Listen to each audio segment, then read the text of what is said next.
शीशे में छाया चित्र दिल्ली शहर में एक बहुत ही बड़ा धनवान आदमी रहा करता था।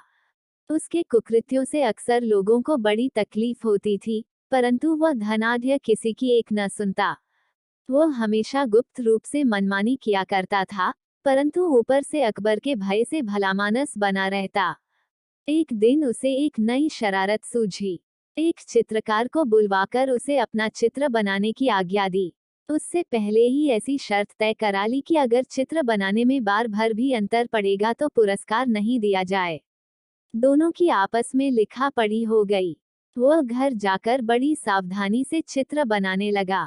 चित्र बनकर तैयार हो गया तो उसे लेकर धनवान के पास पहुंचा।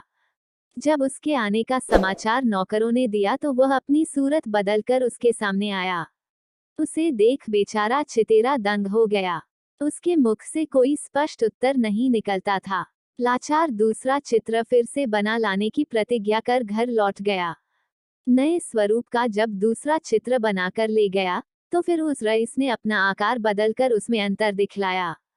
इसी प्रकार चित्रकार ने क्रमशः 5 चित्र बनाकर तैयार किए, परंतु रईस की धूर्तता के कारण कोई चित्र भी उसके चेहरे से न मिल सका। अंत में चित्रकार को उसकी ठगी पर संदेह हो गया और वह उससे अपना पुरस्कार मांगने लगा। रईस उसे फटकारता हुआ बोला, तू इतना भी समझदारी नहीं रखता। जब मेरे अनुकूल चित्र ही नहीं बना सकता तो फिर पुरस्कार किस बात का लेगा। नाह किसी विरते पर अपने को चित्रकार बतलाकर लोगों को ठगता है। सीधे यहाँ से चला जा, नहीं तो मैं तेरी धूर्तता का भली भांति बदला चुकाऊंगा। गरजे इसी प्रकार दोनों के दरमियान देर तक तू मैं हुई। फल कुछ न निकला। लाचार होकर बेचारा चित्रकार बीरबल की शरण में गया। अपना सारा समाचार कहकर बीरबल को 5 चित्रों को दिखलाया। सब बातों को देख सुनकर बीरबल ताड़ गया कि उस रईस ने इस बेचारे को ठगा है। उसको स्वरूप बदलने की विद्या हासिल है, जिस कारण इसे सहज में ही ठग लेता है। बीरबल बोला, यदि तुम मेरे कहे अनुसार चलोगे तो तुम्हें अवश्य लाभ होगा। चित्रकार सहमत हो गया। बीरबल ने कहा, बाजार से एक अच्छा शीशा खरीद लावो। फिर 2-3 दिनों के पश्चात उसे लेकर उस रईस के पास जाना। साक्षी के लिए गुप्त रूप से मेरे 2 कर्मचारी तुम्हारे साथ रहेंगे। उससे जाकर कहना कि इस बार मैं आपका उत्कृष्ट चित्र खींच लाया हूँ। जब देखने को मांगे तो वही शीशा उसके सामने रख देना। उसे शीशे में छाया चित्र दिखेगा, जो उसका ही होगा।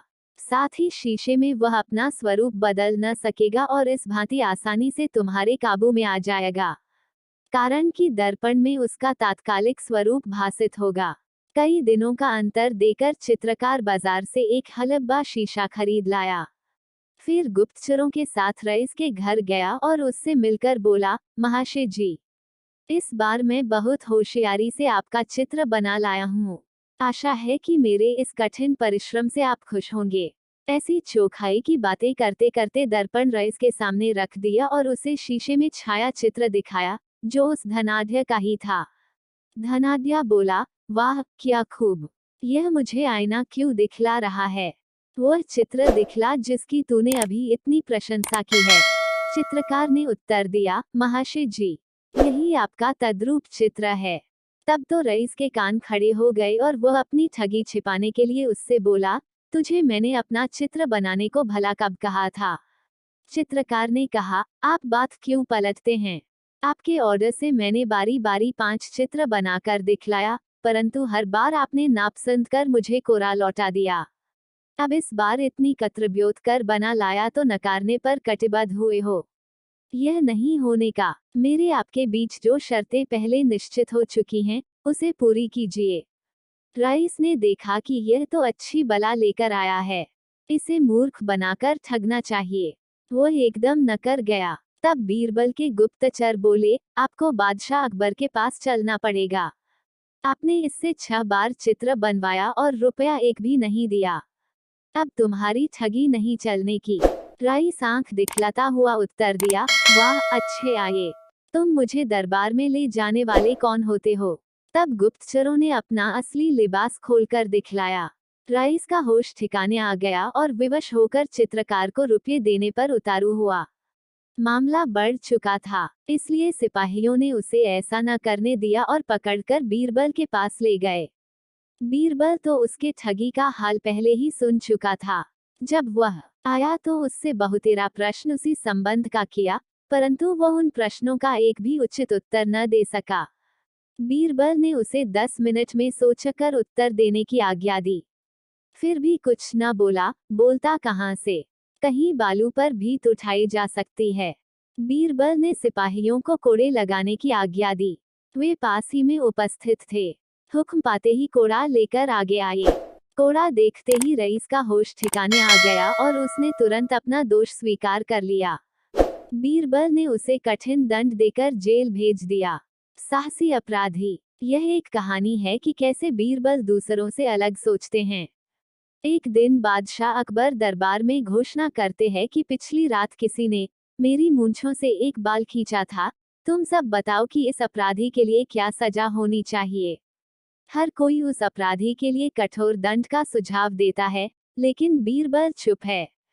जब अकबर बीरबल से पूछते हैं, तो बीरबल अपराधी को कुछ मिठाई देने का सुझाव देते हैं। इससे सभी दरबारी चौंक जाते हैं।